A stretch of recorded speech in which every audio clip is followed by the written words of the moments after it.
Three of the four flash reports that are the focus of today's hearing reveal these same deficiencies across the department's Command and Coordination Bureau, Hazardous Incident Response Division and Canine Unit, and Dignitary Protection Division.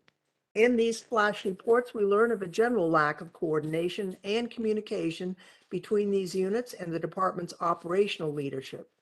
Outdated and in some cases non-existent emergency management policies and procedures, and a lack of personnel and equipment that made it difficult for these units to accomplish their missions.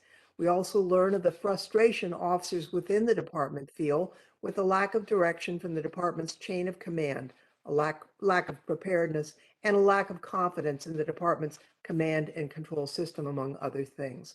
The final flash report in this series is a comprehensive review of the department's progress in implementing the recommendations put forth in the 7 previous flash reports and the 1/6 Task Force Capital Security Review.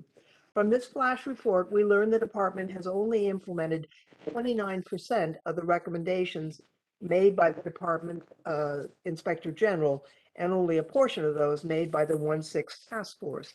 In addition to being a culmination of the Inspector General's first phase of work on this topic, this hearing is also a continuation. The Inspector General and his team will continue their work, honing in to focus and follow up on issues their flash reports have revealed. Likewise, this committee will continue its oversight of the Capitol Police and its performance in response to the catastrophic and traumatic events of January 6th. This hearing will be the 6th that this committee has held directly related to January 6th, and that does not include the oversight hearing we held on the Capitol Police Board. This hearing offers an opportunity to not only consider where we go from here, but to reflect upon the falsehoods and dangerous rhetoric that brought us here in the first place. We can't forget that what we saw on January 6th was started by a lie from a disgruntled former president and repeated by many in the media and across the aisle, that the safest and most secure election in American history was stolen and that its results were illegitimate. Motivated by that lie, violent insurrectionists wielding weapons and restraints stormed the Capitol, intending to do harm to those who work in this place and to disrupt, if not destroy, the democratic process. Yes, the focus of today's hearing is the U.S. Capitol Police and the many deficiencies that prevented the department from adequately planning for and responding to the violence that occurred on January 6th. It's impossible to overstate the importance of that discourse, and it's appropriate that this committee has taken the lead in facilitating that discourse.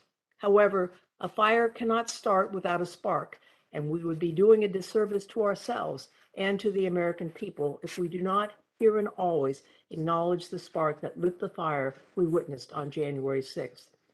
To be clear, as I've said at our previous hearings, although today's focus is on the performance of the Capitol Police before and during the attack was motivated and carried out by others, and our important and necessary review of the department's performance as an institution and its leadership does not diminish the courage and valor of the men and women who fought so bravely to defend the Capitol and the Constitution on that January 6th.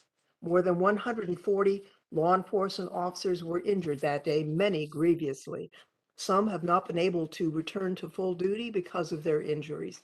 We have a responsibility to those brave officers and to the public to conduct thorough oversight to ensure that they have the right training, the right equipment, and the right leadership to do their job safely and to return to their families each day.